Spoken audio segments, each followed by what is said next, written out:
Hello, I'm Sebastian. Welcome to Nine Nar Trees podcast. Today, I will summarize and review the book. Only the Paranoid Survive by Andrew S. Grove, longtime Intel leader, is a management classic about how organizations endure and win when their world shifts. Grove focuses on what he calls strategic inflection points, moments when the fundamentals of a business change because of technology, competitors, regulation, customer behavior, or shifts in costs and channels. The title captures his core belief: success breeds complacency, and complacency makes companies vulnerable. Rather than treating change as a rare disruption, Grove frames it as a recurring test that demands vigilance, fast learning, and decisive action. Using widely discussed episodes from the semiconductor industry and Intel's evolution, he explains how early signals can be spotted before the market makes the new reality obvious. The book blends practical leadership guidance with a clear model for diagnosing threats, choosing where to commit resources, and mobilizing people through uncertainty. It is written for operators, not theorists, and remains relevant to modern disruption. I will give you key takeaways from this book. Firstly, strategic inflection points as the true drivers of corporate fate. Grove's central idea is that companies rarely decline because of one bad quarter or one flawed product. They lose because the basis of competition changes and they keep playing by old rules. He labels these transitions strategic inflection points, periods when a force such as a new technology, a new business model, shifting customer expectations, or a new competitor alters what success requires. The importance of this concept is its practicality. It encourages leaders to ask what has changed in the environment rather than merely improving execution inside the existing plan. Grove outlines how inflection points can be positive or negative, and how they often arrive disguised as incremental noise. A new entrant might target a small segment, margins might erode gradually, or a supplier might gain power step by step, yet the cumulative effect can be a turning point. The topic also reframes strategy as a living process. Instead of producing a static plan, leadership must continually test assumptions about value, differentiation, and cost structures.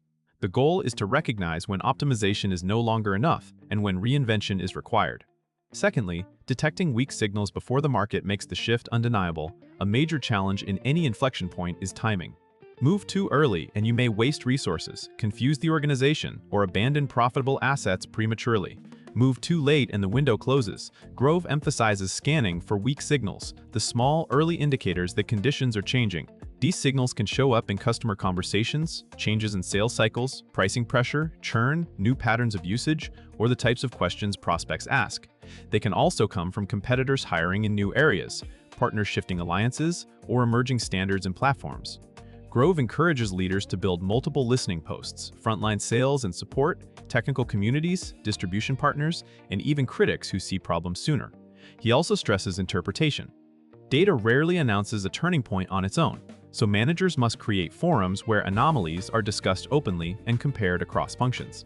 The value of this topic is that it provides a disciplined way to reduce surprise.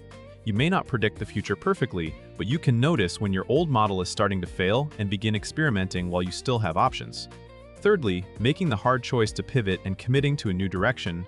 Once leaders suspect an inflection point, the next task is deciding what to do, and Grove is blunt about how difficult this becomes. Organizations are built to defend existing products, processes, and status, so the old business will argue for patience and continuity.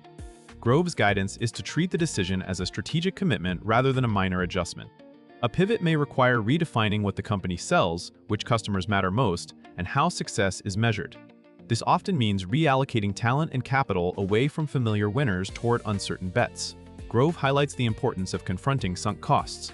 Past investments in facilities, brand positioning, or legacy product lines can create emotional and political resistance, yet they are not reasons to keep a model that no longer fits. The topic also underscores sequencing. Companies may need transitional strategies, such as running the old and new models in parallel while setting clear milestones that prevent endless indecision. Ultimately, Grove argues that survival depends on clarity. Half measures can drain resources without building a viable future. Fourthly, leading people through ambiguity, fear, and organizational resistance. Inflection points are not only analytical problems, they are human problems. Grove explores how uncertainty amplifies internal politics, anxiety, and denial. People interpret change through the lens of personal risk, job security, prestige, and competence in a new environment. A leader must therefore combine candor with stability. This topic centers on communication that is frequent, specific, and grounded in observable reality. Grove suggests that leaders should explain what is known, what is unknown, and what the organization is doing to learn, rather than projecting false certainty.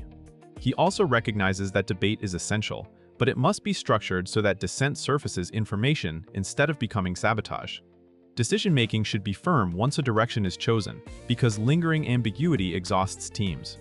Another key element is aligning incentives and metrics with the new priorities. If compensation, promotion, and recognition remain tied to the old business, the transformation will stall.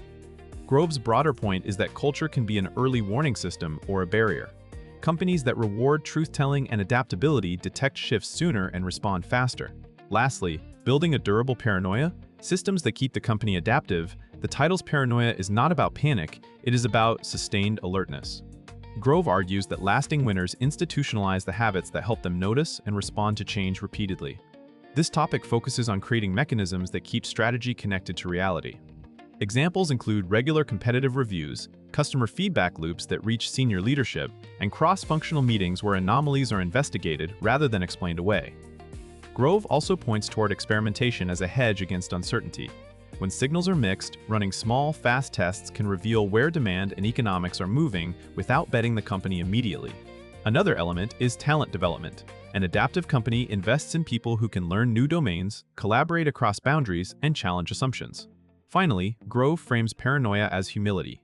Even dominant firms must assume they can be disrupted, which keeps them attentive to new entrants and adjacent markets. The payoff of this approach is resilience. Instead of treating transformation as a rare emergency, the organization becomes a learning system. That mindset reduces the likelihood that the next inflection point becomes an existential crisis. In conclusion, this book is best for founders, executives, product leaders, and managers who operate in fast-changing markets, as well as anyone responsible for strategy, go-to-market, or long-range planning. It is also valuable for professionals in stable industries who want to understand how stability can vanish when technology, regulation, or customer expectations shift. The benefit to a reader's life is practical. It sharpens your ability to notice early warning signs, challenge comfortable assumptions, and make decisions under uncertainty.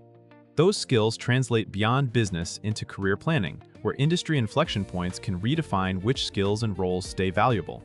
Compared with many management books that focus on motivation or broad frameworks, Grove offers a crisp lens and operational guidance rooted in real competitive dynamics. The concept of the strategic inflection point gives you a way to name what is happening, diagnose its causes, and choose actions that match the scale of change. The writing is direct, the ideas are memorable, and the emphasis on disciplined listening and decisive commitment makes it a worthwhile purchase for readers who want tools they can apply immediately rather than inspiration alone. If you would like to support Andrew S. Dye's Grove, you can buy the book through the Amazon link I've provided in the podcast description. After reading the book, please let me know what you think and share your thoughts. See you around.